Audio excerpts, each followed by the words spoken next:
Hi friends, welcome back to M D vlogs in Kannada YouTube channel. ಹೇಗಿದ್ದೀರಾ ಎಲ್ಲರೂ?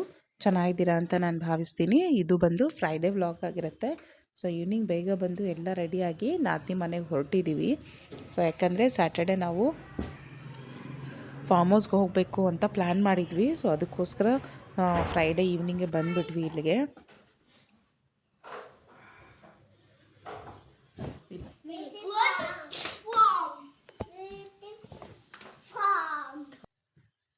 ನೋಡ್ಬೋದು, ಮಕ್ಕಳಿಬ್ಬರು ಬೇಗನೆ ರೆಡಿಯಾಗಿ ನಿಂತ್ಕೊಂಡ್ಬಿಟ್ಟಿದ್ದಾರೆ. ಹಾಗೆ ನಮ್ಮನೇಲಿ 2 ಪಗ್ ಮರಿಗಳಿದೆ. ಸೊ ಬಂದು ನಮ್ಮ ನಾದಿನಿ ಹತ್ರ ಇರುತ್ತೆ, ಫರ್ನಿ ಅಂತ. ಇನ್ನೊಂದು ಬಂದು ನಮ್ಮ ಹತ್ರ ಇಟ್ಕೊಂಡಿದ್ದಾರಲ್ಲ, ಅದು ಬಂದು ಟೈಗರ್ ಅಂತ. ಸೊ ನಾವು ಇದನ್ನು ಪತ್ತು ಅಂತ ಕರಿತೀವಿ. ಸೊ ಆ ಹೆಸರು ಬರೋದಕ್ಕೆ ರೀಸನ್ ನಾನು ನಿಮಗೆ ಮತ್ತೊಂದು ವಿಡಿಯೋದಲ್ಲಿ ಸಪ್ರೇಟಾಗಿ ನಾನು ಟೈಗರ್ದೇ ವಿಡಿಯೋ ಮಾಡಿ ನಿಮಗೆ ಹೇಳ್ತೀನಿ. ಸೊ ನೋಡ್ಬೋದು ನಮ್ಮ ಚಿಕ್ಕವನು ಹೇಗೆ ನಿಂತ್ಕೊಂಡಿದ್ದಾನೆ ಅಂತ. ಸೊ ಒಂದು ಬ್ಯಾಗ್ನ ಹಾಕ್ಕೊಂಡಿದ್ದಾನಲ್ಲ, ಆ ಬ್ಯಾಗ್ ಬಿಡ್ತಾನೆ ಇಲ್ಲ. ಯಾಕಂದರೆ ಅದರಲ್ಲಿ ಅವರಪ್ಪ ಡ್ರೋನ್ ಹಾಕಿದ್ರು. ಸೊ ಅದಕ್ಕೆ ಅವನು ಆ ಬ್ಯಾಗ್ ಯಾರಿಗೂ ಕೊಡ್ದಿರ ಹಾಗೇ ಇಟ್ಕೊಂಡೇ ಇದ್ದಾನೆ. ಸೊ ನಾವು ಮನೆ ಬಿಡೋ ಅಷ್ಟೊತ್ತಿಗೆ ಒಂದು 6:30 ಆಗಿತ್ತು. ಸೊ ಅಲ್ಲಿಗೆ ಬೇಕಾಗಿರೋಂಥ ಕೆಲವೊಂದು ಐಟಮ್ಸ್ ಎಲ್ಲ ಪ್ಯಾಕ್ ಮಾಡಿಕೊಂಡು ರೆಡಿಯಾಗಿದ್ದೀವಿ ಹೊರಡೋದಕ್ಕೆ. ಸೊ ಆನ್ ದ ವೇ ಹೋಗುವಾಗ ಅಲ್ಲೊಂದು ಕೆರೆ ಕಾಣಿಸ್ತು. ಸೊ ನೋಡಿದ್ರೆ ಅದರಲ್ಲಿ ತುಂಬಾ ಕಮಲದ ಹೂಗಳಿದ್ವು. ನೋಡೋಕ್ಕಂತೂ ತುಂಬಾ ಚೆನ್ನಾಗಿತ್ತು.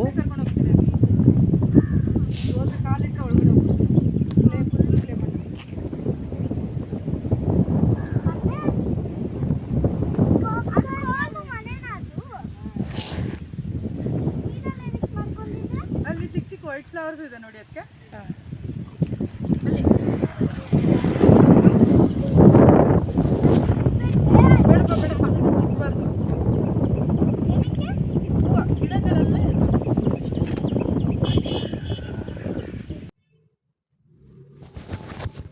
ಸೊ ನೋಡಿದ್ರಲ್ವಾ ಎಷ್ಟು ಚೆನ್ನಾಗಿತ್ತಲ್ಲ ಅದು ಕೆರೆ. ಅಲ್ಲಂತೂ ತುಂಬಾ ಕಮಲ ಇತ್ತು. ಬಟ್ ಅಲ್ಲೆಲ್ಲ ಇಳಿಯೋಕ್ಕಾಗ್ತಾ ಇರಲಿಲ್ಲ, ಯಾಕಂದರೆ ಫುಲ್ ಕ್ಲೇ ಮಣ್ಣಲ್ವಾ, ತುಂಬ ಜಾರ್ತಾ ಇತ್ತು. ಸೊ ಅದಕ್ಕೋಸ್ಕರ ಹತ್ತಿರ ಹೋಗೋಕ್ಕೆ ಆಗಲಿಲ್ಲ. ಸೊ ಹಾಗೆ ಇಲ್ಲಿ ನೋಡ್ಬೋದು, ಸುತ್ತಮುತ್ತ ಬರೀ ಒಂದು ಟೊಮೊಟೊ ಗಿಡಗಳನ್ನ ಹಾಕಿದ್ರು. ಹಾಗೆ ಇಲ್ಲಿ ತರಕಾರಿ ಗಿಡಗಳು ಮತ್ತು ಟೊಮೊಟೊವೇ ಜಾಸ್ತಿ ಇದ್ವು. ಸೊ ಇಲ್ಲಿ ಡೈಲಿ ಮಳೆ ಬರ್ತಾ ಇದೆ ಅಂತ ಹೇಳ್ತಾಯಿದ್ರು. ಬಟ್ ನಾವು ಹೋದ ದಿನ ಅಂತೂ ಮಳೆ ಬರಲಿಲ್ಲ. ಸೊ ಅದಕ್ಕೆ ಮಕ್ಕಳು ಫುಲ್ ಡೇ ಹೊರಗಡೆ ಆಟ ಆಡ್ಕೊಂಡಿದ್ರು. ನೋಡ್ಬೋದು, ಇಲ್ಲಿ ಒಂದು ದೊಡ್ಡ ಮರ ಕಾಣಿಸ್ತಿದೆಯಲ್ವಾ, ಎಷ್ಟು ಚೆನ್ನಾಗಿದೆ. ಎಲ್ಲ ಸುತ್ತಮುತ್ತ ಫುಲ್ಲು ಗ್ರೀನ್ ಕಲರ್ ಇತ್ತು. ನೋಡೋದಕ್ಕೆ ತುಂಬಾ ಚೆನ್ನಾಗಿತ್ತು. ಅಷ್ಟೊಂದು ಬಿಸಿಲು ಇರಲಿಲ್ಲ. ಸೊ ತುಂಬಾ ಗಾಳಿ ಇತ್ತು. ಸೊ ಹಾಗೆ ನಮ್ಮವರು ಇಲ್ಲಿ ಹೋಗುವಾಗ ಒಂದು ಮರ ಇದೆ, ತೋರಿಸ್ತೀನಿ ನೋಡಿ. ಸೊ ನೋಡಿ, ಇದೇ ಮರ, ತುಂಬ ಹಳೇ ಮರ, ಎಷ್ಟು ದೊಡ್ಡದಾಗಿದೆ ನೋಡಿ. ಸೊ ಇದಕ್ಕೆ ಯಾವಾಗಲೂ ಹ್ಯಾಪಿ ಬರ್ಡೇ ಅಂತ ಹೇಳ್ಬರ್ತೇನೆ, ಯಾಕಂದರೆ ನಾನು ಹೇಳ್ಕೊಟ್ಟಿತ್ತು. ಸೊ ಇದಕ್ಕೆ 100 ಇಯರ್ಸ್ ಮೇಲೆ ಆಗಿದೆ, ಅದು ಹ್ಯಾಪಿ ಬರ್ಡೇ ಮಾಡ್ಕೊಂಡಿದೆ ಅಂತೆಲ್ಲ ಹೇಳೋದ್ರಿಂದ ಅವನು ಅದನ್ನೇ ಹಿಡ್ಕೊಂಬಿಟ್ಟು ಸೊ ಈ ಕಡೆ ಬಂದಾಗ, ಈ ಮರ ನೋಡಿದಾಗೆಲ್ಲನೂ ಹ್ಯಾಪಿ ಬರ್ಡೇ ಹೇಳ್ತಾ ಇರ್ತಾನೆ.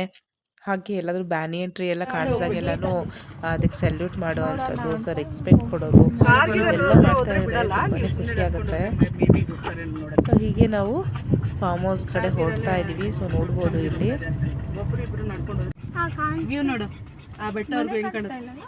ಅದೇ ಅದಕ್ಕೆ ಹೊಸ ಫಾರ್ಮ್ ಬರ್ತಾ ಇರೋದಲ್ಲ, ವೈಟ್ ಅದೇ ಅಲ್ಲೇ ದಾರಿ ಮಾಡಿದಾರೆ ನೋಡಿ.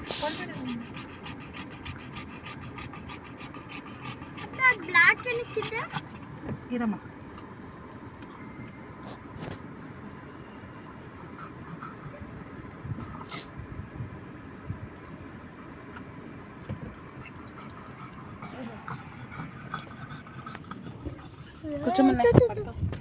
ಹುಷಾರು ಹೋಗೋಣ. ಚಿನ್ನ, ನೀ ತೆಗೆದ್ಬಿಟ್ಟು ಒಂದ್ ಸೈಡಿಗೆ ನಿಂತ್ಕೊಂಡ್ಬಿಡು. ಅಚ್ಚೋ, ಅಷ್ಟೊಂದು ಕೇರಿಂಗ್ ಅಪ್ಪ ಇದು. ಅಯ್ಯೋ, ಅಷ್ಟು ಕೇರಿಂಗು ನೋಡಿ, ಇಷ್ಟು ಗಾಳಿ ಇದೆ. ಸಾಕ್ಬಿಡು ಇಷ್ಟಲ್ಲಿ ಬರ್ತೀವಿ. ಸೈಡ್ ಇದೆ ಏನು.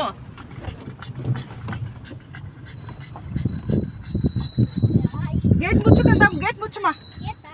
ಒಂದು ಸೈಡ್ ಮಾತ್ರ ಮುಚ್ಚು ಸಾಕು, ಮತ್ತೆ ಹೋಗ್ತೀವಲ್ಲ ಮಧ್ಯಾಹ್ನ. ಅಲ್ಲ, ಒಂದೇ ಒಂದು ಬಾಗಿಲು ತೆಗೆದಿತ್ತಲ್ಲ, ಅದೇನೇ. ಅದಕ್ಕೆ ನಮ್ಗೇನು ಪ್ರಾಬ್ಲಮ್ ಇಲ್ಲ, ನಮಗೆಲ್ಲ ಬೇಲಿ ಗಿಲಿ ಎಲ್ಲ ಇದೆ. ಅಲ್ಲ ಎಲ್ಲ ಗಟ್ಟಿ ಕೂತ್ಕೊಳ್ಳಿ.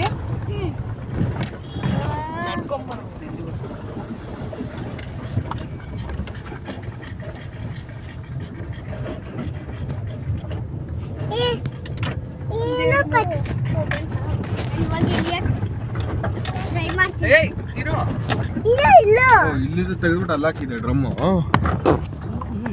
ಇವಾಗ ನೋಡ್ತಾ ಇದೀಯಾ? ಇದನ್ನ ನೀವು ಒಂದು ಟ್ಯಾಂಕು ತಂದು ಇಲ್ಲಿ ಕೂಡಿಸ್ಬಿಡು. ನೋಡೋಣ ಏನೇನಾಗುತ್ತೆ ಊಟ ಮಾಡಿ ಅಷ್ಟೊತ್ತಿಗೆ. ಏನೆಲ್ಲ ಕಿತ್ತಾಕಿದ್ದಾರೆ. ಅತ್ತೆ ನೀನು ಇವತ್ತು ಮಾಡ್ಕೊಡ್ಬೇಕು ದೋಸೆ. ದೋಸೆ ಬೇಡ, ನೂಡಲ್ಸ್. ಸೊ ನೋಡಿ, ಇದೇ ನಮ್ಮ ಫಾರ್ಮ್ ಹೌಸು. ಸೊ ಎಂಟ್ರೆನ್ಸಲ್ಲಿ ಈ ಥರ ಕಾಣಿಸುತ್ತೆ. ಸೊ ಸುತ್ತಮುತ್ತ ಬರೀ ಗಿಡಗಳೇ ಇದೆ, ಮರಗಳು. ನಮ್ಮ ಚಿಕ್ಕವನಂತೂ ಪತ್ತುನ ಕರ್ಕೊಂಡು ಹೋಗ್ತಾ ಇದ್ದಾನೆ ಒಳಗಡೆ.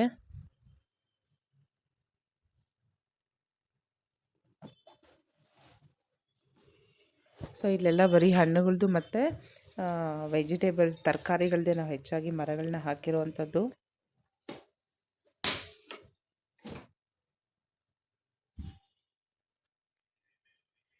ನೋಡಿ ಇಲ್ಲಿ ನಮ್ಮ ಸುತ್ತಮುತ್ತ ಹೇಗೆ ಕಾಣಿಸುತ್ತೆ ಅಂತ ಫಾರ್ಮ್ ಹೌಸ್ದು.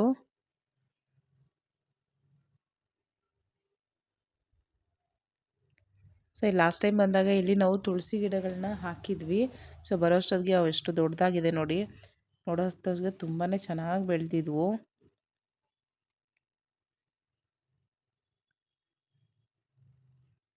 ಸೊ ನೋಡಿ ಎಷ್ಟು ಚೆನ್ನಾಗಿ ಬಂದಿದೆಲ್ಲ. ಇನ್ನೂ ಸಣ್ಣ ಸಣ್ಣ ಸಸಿಗಳಿದ್ದಾವೆ ಅಲ್ಲಿ ತುಳಸಿದು. ಸೊ ಇನ್ನೊಂದು 15-20 ಡೇಸ್ಗೆಲ್ಲ ಅವು ತುಂಬಾ ದೊಡ್ಡದಾಗಿ ಬೆಳೆದು ಬಿಡುತ್ತೆ. ಸೊ ಹಾಗೆ ಮಕ್ಕಳೆಲ್ಲ ತುಂಬ ಹಸುಕೊಂಡಿದ್ರಲ್ಲ, ಬಂದ ತಕ್ಷಣ ಅವ್ರಿಗೆ ನಾವು ಬ್ರೇಕ್ಫಾಸ್ಟ್ ಕೊಟ್ಬಿಟ್ವಿ. ಆನ್ ದ ವೇ ಬರೋ ಹಾಗೆ ಇಡ್ಲಿ ಮತ್ತು ದೋಸೆ, ಪೂರಿ ತೊಗೊಂಬಂದಿದ್ವಿ. ಸೊ ನಮ್ಮ ಚಿಕ್ಕವನಿಗಂತೂ ತುಂಬಾ ಹೊಟ್ಟೆ ಹಸಿದ್ಬಿಟ್ಟಿತ್ತು. ಸೊ ಅದಕ್ಕೋಸ್ಕರ ಬಂದ ತಕ್ಷಣ ಅವ್ರಿಗೆಲ್ಲ ಟಿಫನ್ ಕೊಟ್ಬಿಟ್ಟು ಸೊ ನಾವು ನಂತರ ಒಳಗಡೆ ಹೋದ್ವಿ. ಸೊ ಅಲ್ಲಿವರೆಗೂ ಹೊರಗಡೆನೇ ಎಲ್ಲ ನೋಡಿಕೊಂಡು ಹಾಗೆ ನಿಂತಿದ್ವಿ. ಮಕ್ಕಳು ಆಗಲೇ ಆಟ ಆಡೋಕ್ಕೆ ಸ್ಟಾರ್ಟ್ ಮಾಡಿಬಿಟ್ಟಿದ್ದಾರೆ. ಅಲ್ಲೆಲ್ಲ ಬಿದಿರು ಕಡ್ಡಿಗಳಿದ್ವು. ಸೊ ಅದನ್ನ ಎತ್ಕೊಂಡು ಆಟ ಆಡ್ತಾ ಇದ್ದಾರೆ. ಸೊ ಇದು ಬಂದು ಇವತ್ತಿನ ವ್ಲಾಗ್ ಆಗಿರುತ್ತೆ. ಸೊ ಇದರ ಒಂದು ಮುಂದಿನ ಭಾಗವನ್ನು ನಾನು ಬೇಗನೆ ಪೋಸ್ಟ್ ಮಾಡ್ತೀನಿ. ಈ ಒಂದು ವಿಡಿಯೋ ನಿಮಗೆ ಇಷ್ಟ ಆಗಿದರೆ ದಯವಿಟ್ಟು ಲೈಕ್ ಮಾಡಿ, ಶೇರ್ ಮಾಡಿ, ಹಾಗೆ ಸಬ್ಸ್ಕ್ರೈಬ್ ಮಾಡಿ. ಮತ್ತೊಂದು ವಿಡಿಯೋದಲ್ಲಿ ಬೇಗ ಸಿಗೋಣ. ಬಾಯ್.